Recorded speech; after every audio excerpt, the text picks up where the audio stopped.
Hey Moira, this is your brother. How you doing? You have cut off all effective communication.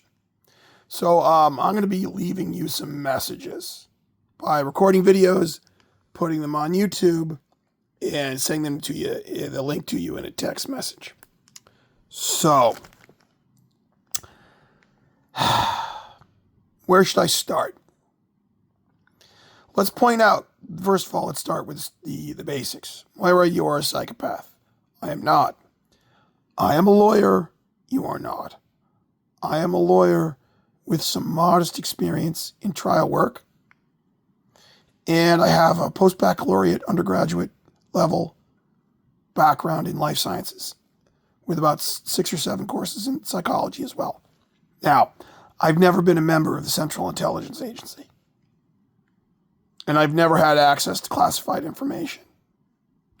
So there's nothing in this recording which could be illegal, because it is literally factually impossible for me to commit any crime with respect to national security laws, because A, I've never had access to classified information, and B, I've never been an employee of the Central Intelligence Agency or any other intelligence agency.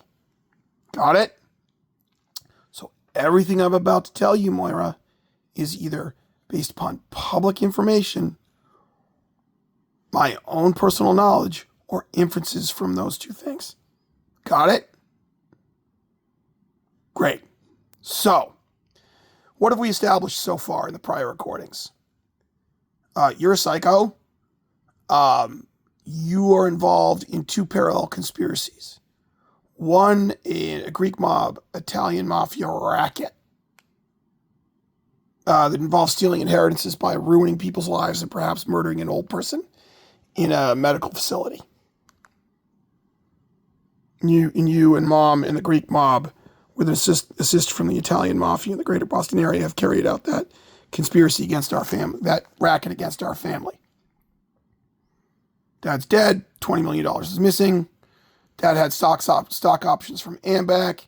He was probably making $500,000 a year in the 90s at Ambac, with $250,000 a year as salary, or $300 a year as salary, and a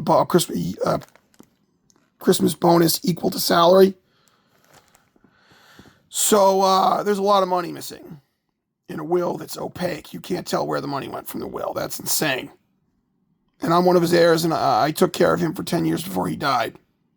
And from the circumstances, there was a fight over among the family of what proper level of health care he needed. It was so bad, the son who was taking care of him, that's me, literally risked being charged with stealing a car or unauthorized use of an automobile in order to make the rest of the family get the proper level of care for him. Specifically, in January of 2024, my mother, Marie Deborah Birmingham Dorsey,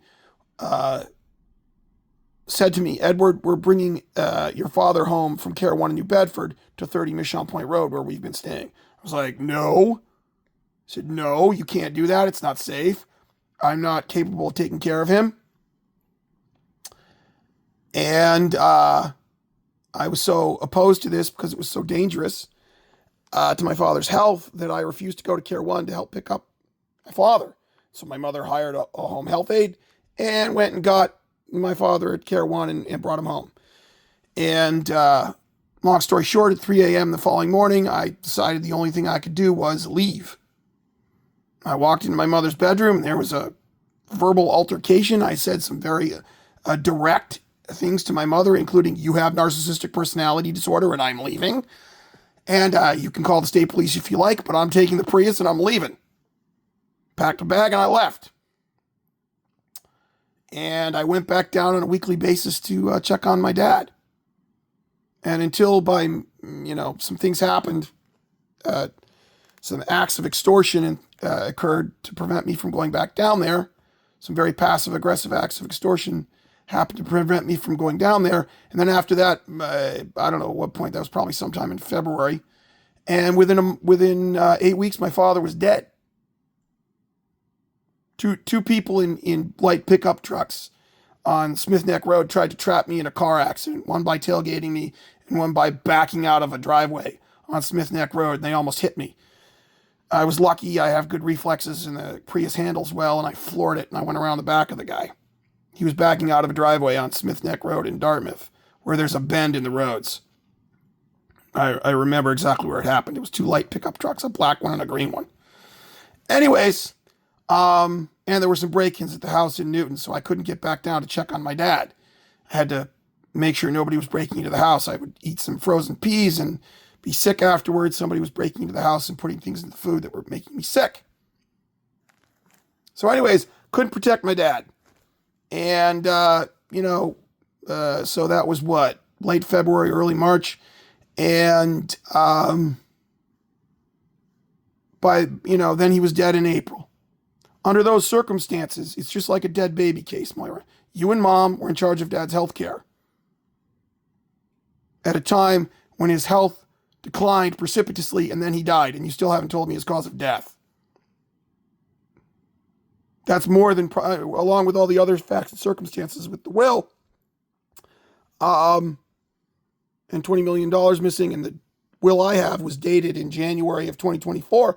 Under those circumstances, that's clearly probable cause for a homicide. I don't know what the fuck the Middlesex County DA's office, State Police Detectives Unit is thinking, but that's probable cause for some form of homicide. So I don't know what the fuck the Massachusetts State Police are doing, but they have fucked up. Anyways, so why is this shirt in front of me? In this context, where, that what I've just recited is the extortion and fraud and some form of homicide racket run by mobsters to steal inheritances for some psycho who hires them to do it. Here's the other half of that: espionage and treason. And I think basically what has happened is this. There's a 3-generation association in our family, association between our family and the CIA. Thomas Crawford Dorsey, our grandfather, died in Venezuela in the early 1950s.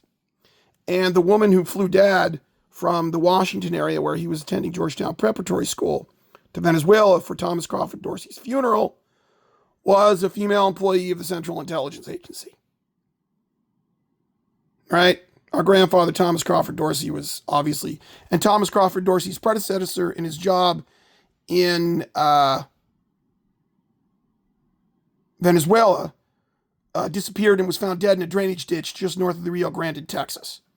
So a reasonable inference can be made from those facts that Thomas Crawford Dorsey was an employee of the Central Intelligence Agency when he died in Venezuela in the early 1950s, when Dad was 13. Not surprisingly, Dad ended up working for SRC Inc., an intelligence think tank that, does analysis and other things for the intelligence community. Dad, not surprisingly, was obviously ended up being an employee of the CIA. I was recruited by the CIA via LinkedIn and by banner ads through the Rubicon Project from 2009 through about 2012. I obviously read some books about them, and I declined. I declined the recruitment by not responding because I read Legacy of Ashes and The Human Factor by Ishmael Jones and decided the CIA were a bunch of assholes and all of them were going to hell. So, this is context, right? And also, Forrester Research is obviously a partial front company for the Central Intelligence Agency because if based upon their public website, you look at where they have offices and you look at what they do, you're like, yeah, that's a partial front company for the CIA. If you've read some books on some public information on how intelligence agencies work, you can easily conclude based upon Forrester Research's own website and their addresses that they are a front company for the Central Intelligence Agency. Also, they got kicked out of China. And Philip Zelikow, who doesn't seem like the guy who'd be offering advice about business consultants, was asked a question about why Forrester Research by an interviewer. I saw him interviewed, and he was asked by the interviewer why Forrester Research got kicked out of China, and he smiled and explained why. Philip Zelikow isn't exactly a business consultant type. He's an international relations and national security type. He wrote a book with Graham Allison from the Belfer Center of the Harvard Kennedy School. They don't do business consulting. They do national security. Graham Allison, according to his own statements in some of his the online course I took with him, he meets with people from the CIA all the time.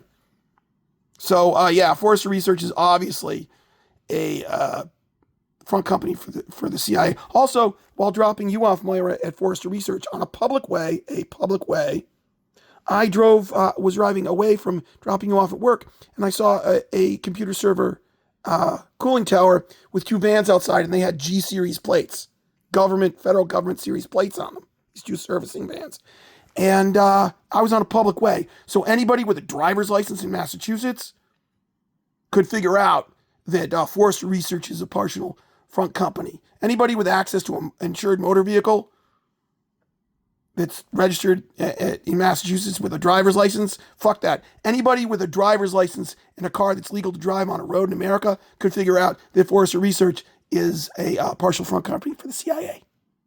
Anyways, so this is context. So let's talk about how, and Dad was obviously counterintelligence. I covered that in another video. Because SRC Inc. does risk analysis, and Dad said he did risk management, and risk analysis and risk management are synonyms for counterintelligence. So we know Dad was counterintelligence. And one of the things counterintelligence does is they deceive the enemy. Now, this is called a dangle operation, where you dangle false information in front of the enemy. See if they bite. And that's what was happening when you went to Germany in 1987 at the behest of Madame Darvash.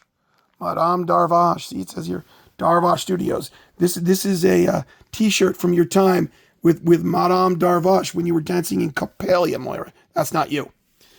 And these are some coins from these are Deutschmark coins. Where's my one Deutschmark coin? These are Deutschmark coins from Dad's memory box. I found Dad's memory box of all of his little mementos from everything he did during his life for the CIA. And these German coins were in it. Along with a black button was in the bag. Guess what that's for? You know what the mafia calls a murderer? A pirate killer? A button man. Right, get it? Button man, German coins. This is about you almost getting me murdered in Germany, Moira. So, we have some context. Now, Moira, while you were in Germany, you befriended Zoltan and Eva, right? They were Hungarians. Hungary was a communist country. You couldn't get out of Hungary unless you had the permission of the government. You had to have something called an exit visa. Hungary, because the Hungarians rebelled against the Russians in 1956, was run by the Russians. And Zoltan's mother, you befriended Zoltan and Eva while you were working for the Stadttheater in Lunenburg, Germany in 1987 and 1988. They came to the airport to pick me up. Zoltan and Eva were the owners and drivers of the car in Germany that came to pick me up with you in it at the airport when I flew over there on Christmas in 1987. Zoltan's mother was a member of the Hungarian Communist Party, and because of the rebellion in Hungary in 1956, they had to have been working for the Russians. There was no way to get out of the country. Just the same, it's sort of like a stronger version of the National Resources Division of the Central Intelligence Agency. If you got permission to leave Hungary in 1987, you were obviously working for the Russians, because the Hungarians were controlled by the Russians because of the 1956 revolution in Hungary. Now, here's the thing. You visited Zoltan and Eva in 2023.